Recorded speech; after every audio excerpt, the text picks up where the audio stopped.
Hello, and welcome back to another episode of We Are Meant for More. Today, I have the absolute honor and privilege of having Danielle Sebastian join us today. Danielle, welcome. Oh, thank you so much. It is so wonderful to be here. So Danielle and I met on a platform called Women Thrive that we will both be speakers at. And when I heard Danielle speak for the first time and tell her story, I was just blown away. I think you are incredibly powerful, strong, courageous, and I really feel blessed that you're here and sharing your story with my audience. Thank you so much. I really do appreciate this opportunity to get my story told because I think it's an important one. Yes, it absolutely is. And so I want to share Danielle's bio with you, and I'm going to read it directly from what she provided as her bio because I really don't want to cut anything out, and I really want you to know who is here with us today. So, Danielle Sebastian, founder of WifeCARE, is an expert. And by the way, we'll talk extensively about what WifeCARE actually is because it's really amazing.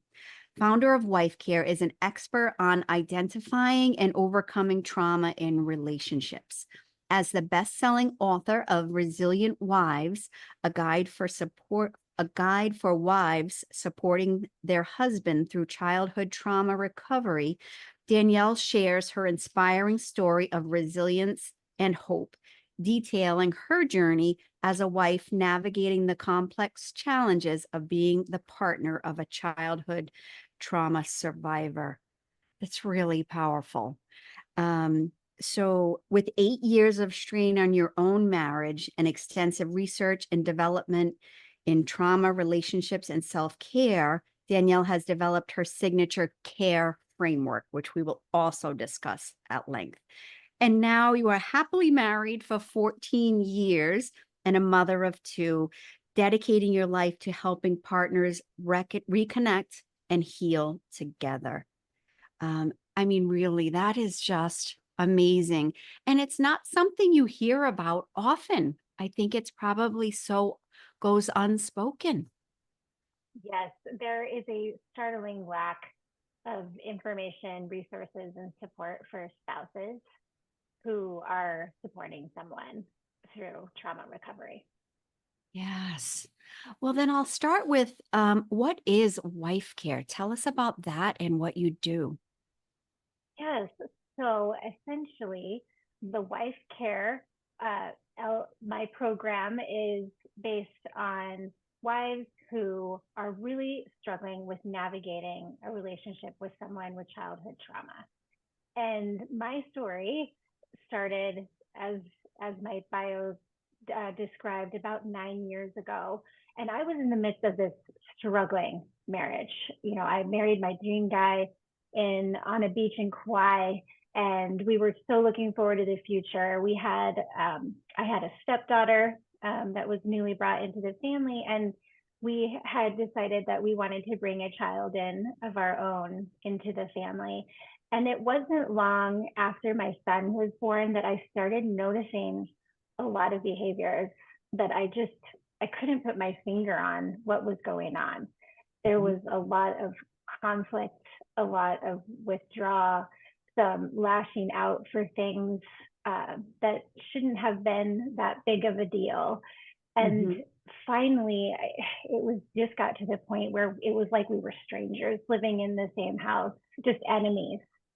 And I had to finally make a decision that I probably had enough, that I decided that we needed to take a break. And it was only at that point where my husband was able to reveal for the first time to anyone a terrible history of childhood abuse at the hands of the church. He'd never told anyone, his family did not know. And this was that piece that I couldn't put my finger on that was causing quite a few of our relationship issues. And I was very relieved, actually, at first to know that there was something that we tangible that we could work on. But I was also very naive. as to what the trauma recovery process would look like and how I, as a wife, needed to adjust my thinking and the way that I responded to things throughout the healing process to make things more successful. So that's what the WifeCARE is. The care framework is the framework that I learned looking back at the steps I was able to take in my marriage and for myself to get through the hardest part of the trauma healing process and get where we are today. Oh my gosh. So I have goosebumps and I almost get a little emotional just hearing you tell that story again. And the courage and the trust your husband had, the trust in you to share that story and for the first time with somebody. Um, so what does that look, what were the next steps from there for you? Here you are, a young couple, and your husband's just shared this with you. And you said initial relief because there's something to work on. And then what? Yes, so that's a very good question. So of course we brought in a team. So we, got my husband a counselor who was trained in trauma recovery. So he had that support. We also had a couples support, a couples therapist that we worked with. And I was really trying to do a lot of this on my own. Mhm. And that is one of the things that as I started to get into this healing process, I realized that this was not something that I was going to be able to do on my own. I did not have the expertise in trauma, know enough about the situation. And I was giving my all to his healing and letting mine go to the side. And it was only when things, I got to my breaking point of, trying to be the stoic one, trying to be the strong one, trying to be this support and kind of do it all and pick up all the pieces, that I realized this wasn't serving anyone. When I was burned out, when I was exhausted, when I was stressed out, I was more reactive to the triggers that were occurring, and I couldn't implement the tools that I knew I needed to as a spouse. And so I did learn early on I needed to understand trauma to the point that I can as a spouse. I can't treat him, I can't be his counselor, but I need to know more about trauma. I also needed to get the support that I needed and take better care of myself. Right? Because you were giving so much to his healing, and then eventually you're pouring from an empty cup. Yes. I didn't even know what I wanted anymore, who I was. I love the Jay Shetty quote where he says, you want to be on a journey with someone, not be their journey. Oh my gosh, I love that. Yeah. Because as the wife, it was a whole separate journey. Yes. Yes. It wasn't your trauma yet. It's impacting you dramatically. Exactly. And it's just something that can be very lonely. And in a lot of cases, as the spouse of something like this, it's often a secret. So there's a lot of pressure to stay isolated. And what I want women to know that are in this situation and partners of this, there are ways that you can get the support that you need that also meet, your husband's and partner's need for privacy. It can be done. So I don't want women struggling alone and being isolated and feeling like they've, used all their lifelines without the support that they need. Yes. So I'm thinking that from the audience perspective, for somebody that's in your shoes or what going through what you went through, um, and you mentioned there's such a secrecy around it, whether it's from the perspective of feeling shameful or embarrassed or whatever's behind that, there is a secrecy around it. So, how did you develop the strength or the courage to be able to tell your story and want to empower others? to get through this? How did you have the strength to do that? Yeah, that's a very good question. I figured it out myself first, how what I needed for support and how I could do it safely for my husband.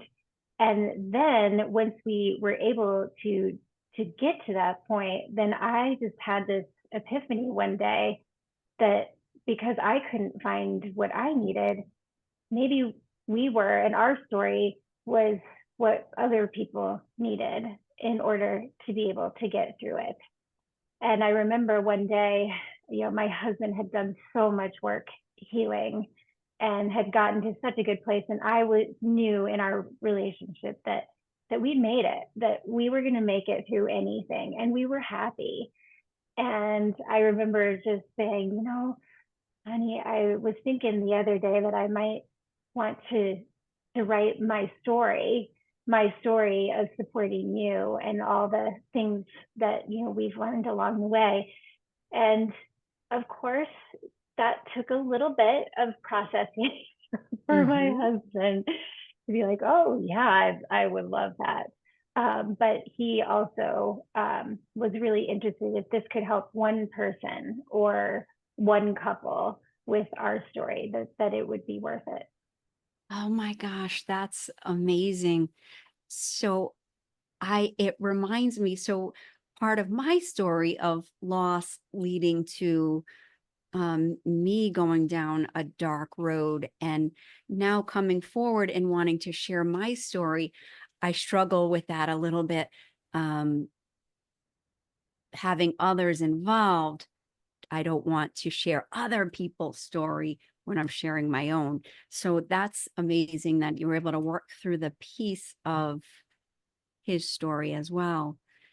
And people feel like they're alone, like they're the only one who's going through that. So to know that other people have gone through this and came out on the other side is just really such a gift that you're providing. There wasn't a lot of that out there. And believe me, I spent 9 years researching, looking, for that success story, for Mhm. those tools that would really help. And I ended up finding tools along the way that were embedded in a lot of the trauma research, but nothing was in a really snapped up version of resources for the spouse. So I feel like my program is all about packaging those tools that are out there Mhm. and in a way that is very accessible, doesn't take long hours of research, and then it's tried and true. We've tested it and it really does work.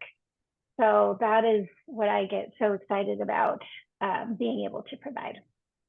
Absolutely. So tell us then, what is the care framework? What does that entail? What does that look like? Absolutely. I would love to. So the care, it obviously starts with C. And so the C is comprehending childhood trauma and how it affects relationships. You really do need to start understanding the behaviors that you're seeing, because what I learned, and I wish someone would have told me earlier, is that a lot of the behaviors and reactions that you're seeing are coping mechanisms that the childhood brain developed to survive their childhood, which ultimately end up not working well in adult relationships. In fact, sabotage or push people away. So if you can understand that piece as a spouse, it's a game changer. Number one, there's a lot of pressure and blame put on the spouse with those triggers that occur. So some lashing out that occurs. And when you can separate yourself from those trauma responses, you can really make a big difference and have more peace and calm in your relationship. So that is the C, understanding trauma, understanding the triggers, and separating yourself from what you're experiencing. Then the A is accessing the support that you need. We've just touched on that. I want you Mhm. to have a team of support, but I also want you to be able to do it in a way that both you and your partner feel comfortable with. So we do a lot of work trying to figure out, okay, what is that support and how can you find something that you would both be comfortable with, someone who you would be comfortable sharing with, that your husband also feels okay with. Mhm. Then the R is resilience building through self-care. So I found that I had to do something every single day, not a big spa vacation, right? That's just not feasible for these people who are in survival mode. It's about little things you can do every day that only take 5 minutes that keep you restored, that help you rest, that will keep you strong. So that's the resilience in the R. And then the E is establishing a healthier relationship with some of the tools and communication techniques that I've learned along the way. This is life-changing stuff that you're talking about here. And for somebody going through it as the spouse, that's just um it's really it's unbelievable that there's nothing out there already, and there isn't because of the discomfort and maybe discussing it. And I'm just so in awe of you for pursuing this to help others, because that is just powerful work. There still is a huge stigma and secretism, especially to male abuse, male childhood abuse. There is Mhm. so much pressure for these boys and men to be strong, to ignore what happened to them and to not talk about it. And it's really devastating because relationships are suffering significantly that could be helped. This secret Mhm. is holding the relationship back. Yes. And so often what we consider our mess or our struggle, and I know I'm speaking for myself, but when you're in that dark place, not only you feel so alone and you feel like you're the only one, but you don't see a way out. And once you're in that place, you feel small. So you don't feel like you could possibly make a difference, or, who am I to do anything special because I've gone through this, or I did this, or I feel this. And to know that when you even have gone through something like that, there's a message in that and there's such a purpose. So when you can find your way out and find a purpose in all that, it really is just amazing. I agree. There were so many times along the way where I was telling myself, I didn't sign up for this. I didn't know I didn't know this. I feel blindsided. I don't know if I can do this. And the it's just very reassuring when you do make it through that Mhm. you can help people with that. Um, I believe that happened in our relationship, and we met each other for a reason because we were meant to make it through, and we were meant to help others with our story. So when you say to yourself, I don't know if I can do this, or I didn't sign up for this, what does somebody tell themselves at those moments? What is it that pulled you through? Where did you find the strength to keep going, to hold on, to keep fighting for the marriage? It was all about baby steps, just making small changes that ended up having big results in the long run. And so that was really what ended up getting me through. Is if there was any sort of progress, I would try and really focus on that. So Mhm. any sort of progress, as long as I was seeing a little bit of progress with our situation, I was willing to stay and willing to push forward and continue moving. So I want people to know it doesn't have to be these grand changes that you're making in life. It's one tweak to how you respond to a trigger that can end up making huge dividends in your relationship and change those patterns for the better. It's just small little baby steps and small progress for that huge trajectory moving forward into the future. Amazing. You're very, very strong. Um, so tell us then, you decide to write a book. And you were not an author prior to that? Had you ever written anything? So what goes through your head when you say, I think I'm going to write a book? Because you have this amazing story, a powerful message that needs to be heard, yet you've never written a book.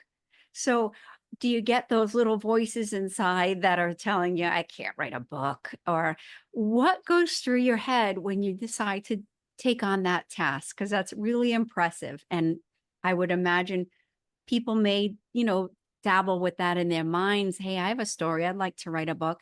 And I'll tell you, I've tossed that around, but then I say to myself, I don't know how to write a book. So what would you say to the person, or what was your walk us through what that looked like when you decided I'm going to write a book and I'm going to do it? Very good question. I've always loved books. So that is one thing that was in my favor is I've read voraciously for my whole life. I just never had anything that I thought was good enough to write about. And so I just said, hey, I have this thing that I think I need to write about. And so what I did is I booked this teeny tiny cabin in the woods by myself for a week. And I went out there, and my husband was like, "Are you kidding me right now?" He's like, "Well, at least take some mace with you, you know." And and I just started writing. I outlined what I wanted to say, and I basically wrote the entire book in that week period, and then refined it. And I pretty much had it out in 4 months. So, if I had any advice to anyone, it would be if you have that inkling, just start and get something on the paper, just anything to start with, because then the momentum will move and then you'll really start seeing the next steps in your story. But it was painful. Oh my gosh. So to the audience listening, I hope they're hearing this, because that's amazing. You just made the decision and then you just started doing it. You took the steps. Same thing that I was just talking about with the relationship. It just take that one little step forward. Mhm. And that's what I did. And once you start writing, it's sort of like you want to get it all out, because it was really hard to go back and to be vulnerable and remember all those things. But it also, after a day and crying, it did feel very cathartic to get it out as well. So it was sort of addictive once I started, that I really wanted to get it all out and get it out there in the open.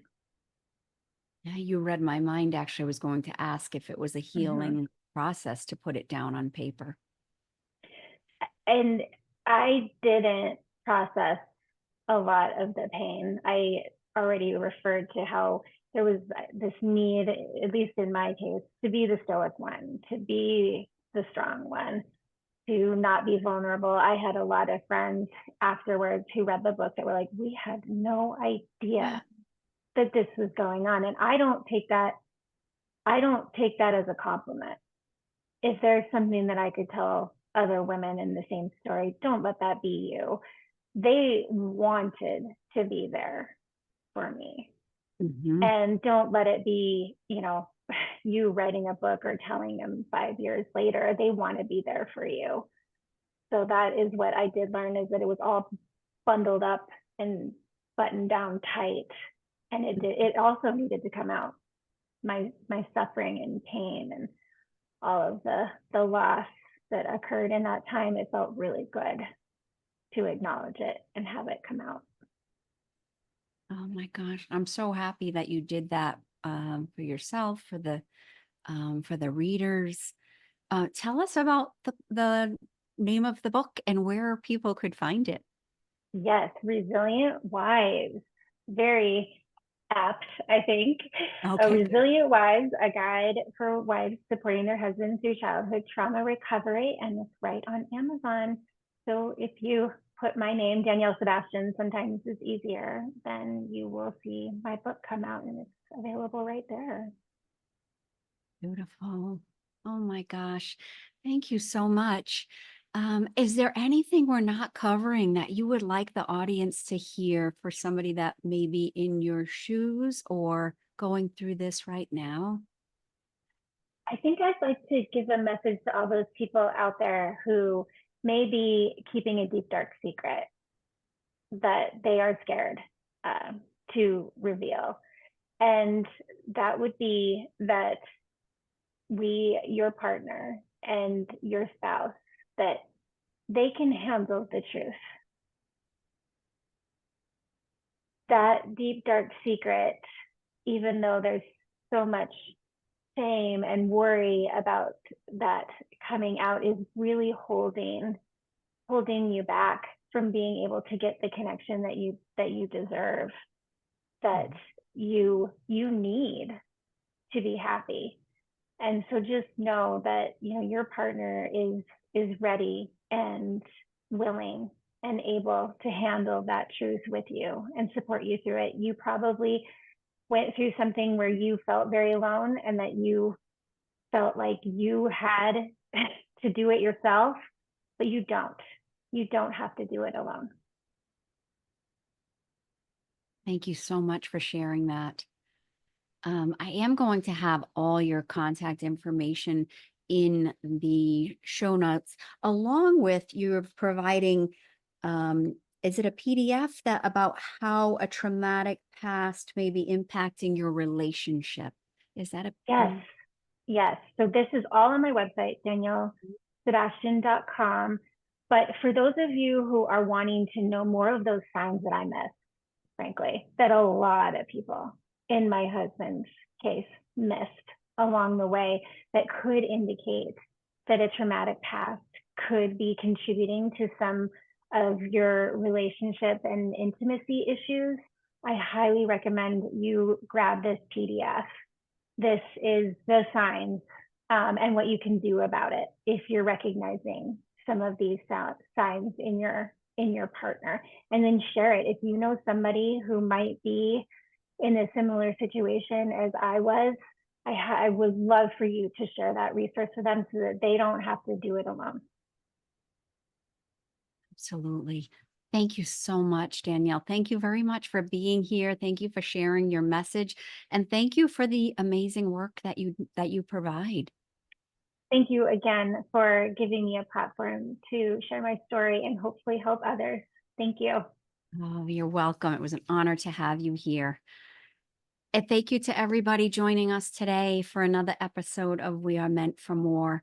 Please, if there's anybody you think could benefit from this episode, to please share this with them.